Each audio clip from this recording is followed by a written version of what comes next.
Hey everyone, welcome into our weekly recap of the biggest developments here in the cannabis space for the week of June 30th. I am your host, Shad Dills, as we welcome you into the Trade to Black podcast. And right now, things are heating up, but let's not get ahead of ourselves. So far, it's just talk. What we need now is real material change and actual pen to paper when it comes to cannabis reform. Until then, don't pop the champagne, stay sharp, stay skeptical, and keep your head on a swivel. This week, the cannabis sector caught a bid driven by reform rumors and growing pressure from some of the biggest names in sports and entertainment. So, could this finally be the turning point for cannabis investments, and really from the standpoint as to where we are right now? So with that, let's get into it. First, let's begin in a heavyweight political move. A new coalition of pro athletes and entertainers led by Mike Tyson is urging Donald Trump to finish what he started on cannabis reform. We're talking big names that include Kevin Durant, Allen Iverson, Ricky Williams, Wyclef Jean, Des Bryant, and more. The message to Trump: reschedule cannabis, expand pardons, and fix the financial discrimination holding this industry back. They praised Trump's past clemency work, like the pardon of Weldon Angelos, and said this could be his most impactful move yet. The ask: move cannabis from a Schedule 1 to a Schedule 3 and deliver mass clemency for nonviolent marijuana prisoners. In their letter, they called Biden's inaction a betrayal and spotlighted the economic chokehold. No banking,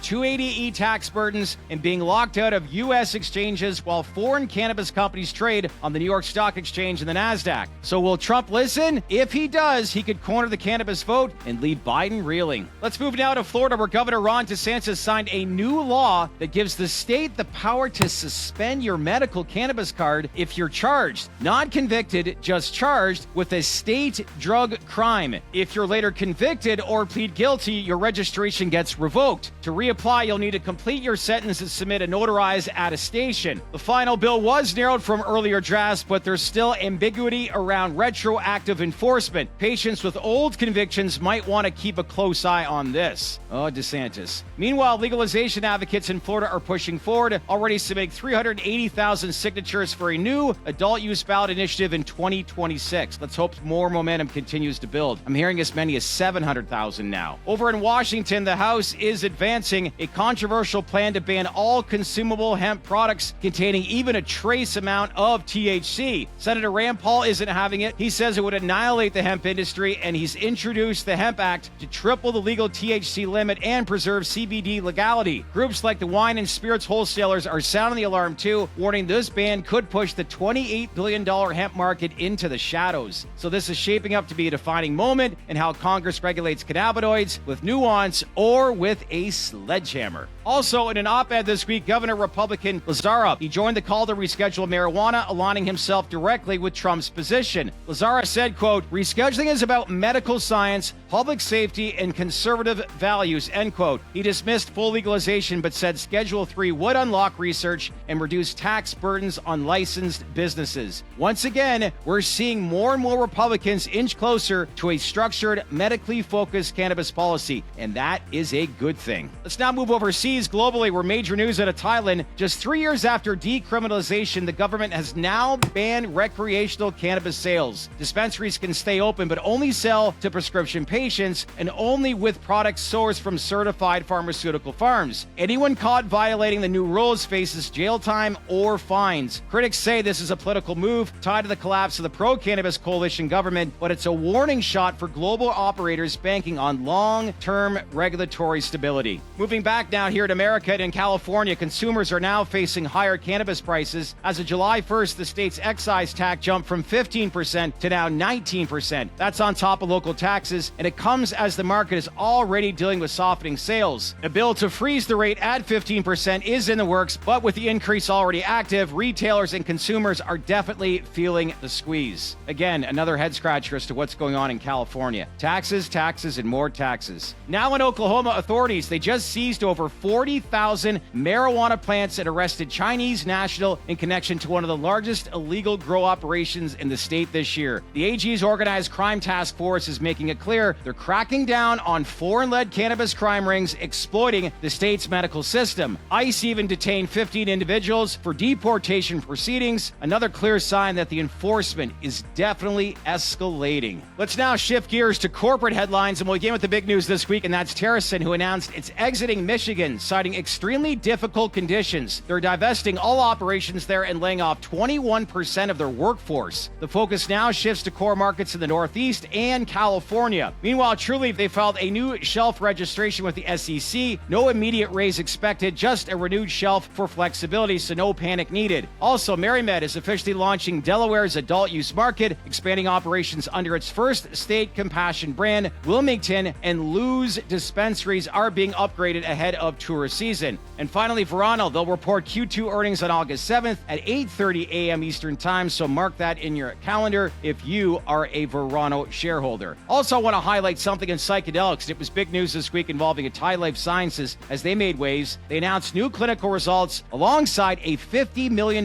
private placement led by their chairman, Christian Egermeyer, and Faring Ventures. The goal? Fund pivotal trial work, prep for phase 3, and continue building what Egermeyer calls, quote, a fully integrated commercial mental health company, end quote. This capital comes as U.S. policymakers begin shifting tone. The House just greenlit new funding for VA psychedelic research, and RFK Jr. says psychedelic medicine will be essential for treating PTSD and chronic trauma. So pay attention to this space. It's building momentum quietly, but it's steadily increasing. And finally, the whole reason why we started this company, and really something we haven't talked in a while, is on the market front, where this week we saw some strength from Trulieve, GTI, MSOS, and Canadian names like Village Farms and Tilray. So, have we hit the bottom? Many are starting to think so, and based on this week's sentiment, they might be right. So I'll be curious to see if we look back and think about the first week of July. Could it be the turning point? But for now, all eyes now turn to Donald Trump and whether cannabis reform becomes a real priority now that the big, beautiful bill has passed. Could rescheduling happen this summer, or is this still just smoke? One thing's for sure, we'll be watching, and so should you. That's it for today in our weekly recap of the Trade to Black podcast. As usual, make sure to like, subscribe, and smash on that bell for all notifications. Leave some comments below. Do you believe this is the turning point for cannabis? And do you think rescheduling will happen at some point this summer, or is it going to be further delayed again? One last thing, make sure to scan this QR code and become a daily baked-in newsletter subscriber delivered to your inbox weekdays, Monday through Friday at 8 a.m. Eastern Time, giving you all the business and reform side of the cannabis industry. Really, this whole video is a recap of those daily newsletters that we push out. So instead of waiting every single Sunday, you can get it every single day. So make sure to subscribe. In the meantime, enjoy the rest of your weekend. And like I always say, stay open-minded, stay connected, and I'll see you next time at our latest Trade to Black podcast. I'm your host, Shad Dales, and thanks again for watching.